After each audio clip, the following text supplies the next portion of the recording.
Waktu kamu nonton film kartun Doraemon, kamu mungkin sering lihat perilaku Giant dan Suneo kepada Nobita. Mereka kerap kali mengejek, memukul, bahkan mengambil barang milik Nobita.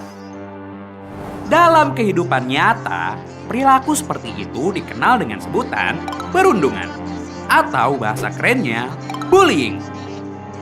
Bullying atau perundungan biasanya dilakukan oleh seseorang atau sekelompok orang yang lebih kuat kepada mereka yang lebih lemah. Kuat di sini bisa dari fisik, status sosial, atau jabatan. Contohnya aja kayak Giant yang punya fisik lebih kuat dan besar kepada Nobita yang fisiknya lebih kecil dan lemah. Tapi bukan berarti orang-orang yang lebih kuat itu selalu jadi pelaku bullying ya. Ada faktor lain yang membuat seseorang melakukan bullying. Misalnya, si pelaku bullying juga merupakan korban kekerasan di keluarganya. Atau si pelaku bullying akan lebih diakui oleh circle pertemanannya ketika dia ngebully orang lain. Kalau dilihat dari bentuknya, bullying ini bisa bermacam-macam loh. Di antaranya ada physical bullying, kayak memukul. Verbal bullying, kayak mengejek. Dan social bullying, seperti menyebarkan gosip. Yang paling baru dan paling banyak terjadi saat ini adalah cyberbullying atau perilaku bullying di internet dan media sosial.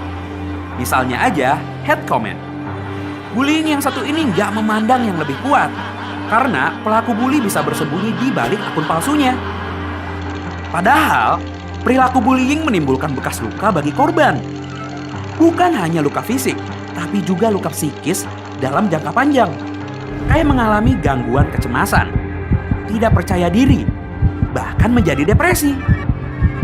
Bukan hanya bagi korban, tapi juga bagi pelaku bullying.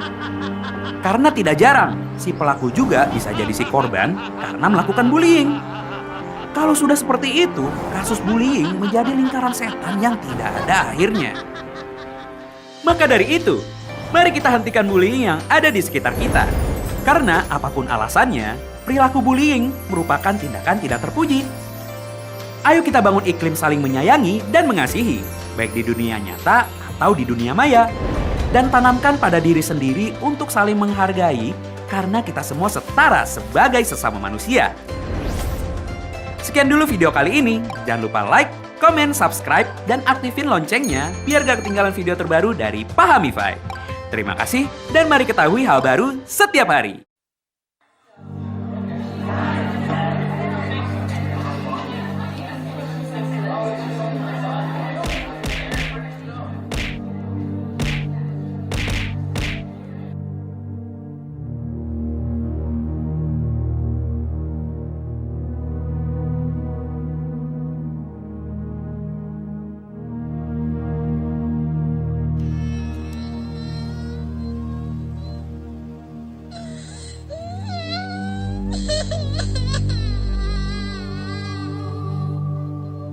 Tahukah kamu, kekerasan di sekolah sering terjadi di Indonesia. Dari tahun 2013 hingga 2014, jumlah kekerasan di sekolah naik sampai dengan 16% yang dilakukan anak usia di bawah 14 tahun. Dan itu dilakukan di sekolah. Hampir setiap sekolah yang ada di Indonesia pasti terdapat kasus kekerasan di sekolah. Dari tingkat universitas, menurun ke SMA, lalu SMP, bahkan sampai ke SD. Bagaimana caranya?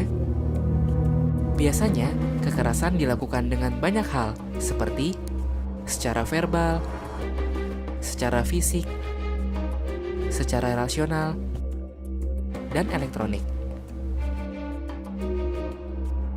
Sebagai contoh, bila ada anak yang terlihat gendut atau berbadan besar, biasanya orang di sekitarnya akan mengata-ngatainya dengan berkataan yang tidak enak.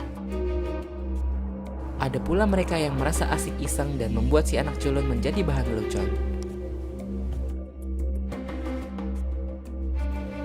Biasanya, mereka yang mempunyai ras yang berbeda pun suka mendapatkan perlakuan yang kurang mengenakan.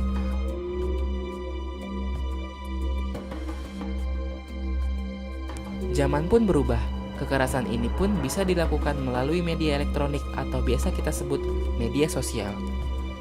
Tahukah kamu apa dampak dari perbuatan itu? Bagi yang melihat, tentu saja akan berdampak pada dampak mental. Dia akan merasa takut dan merasa tidak nyaman. Bagi pelaku, biasanya akan mendapat sanksi bertahap dari orang tua, pihak yang berwajib, atau di persidangan, dan bisa sampai akhirnya di penjara. Sebagai korban, akan berdampak seperti sering absen dan bolos sekolah, mudah emosi atau labil, sering terlihat ada luka dan memar, atau yang lebih parah, bunuh diri. Apakah kamu siap menerima semua perlakuan itu? Karena jalan kalian masih panjang untuk sebuah kebaikan. Stop kekerasan di sekolah.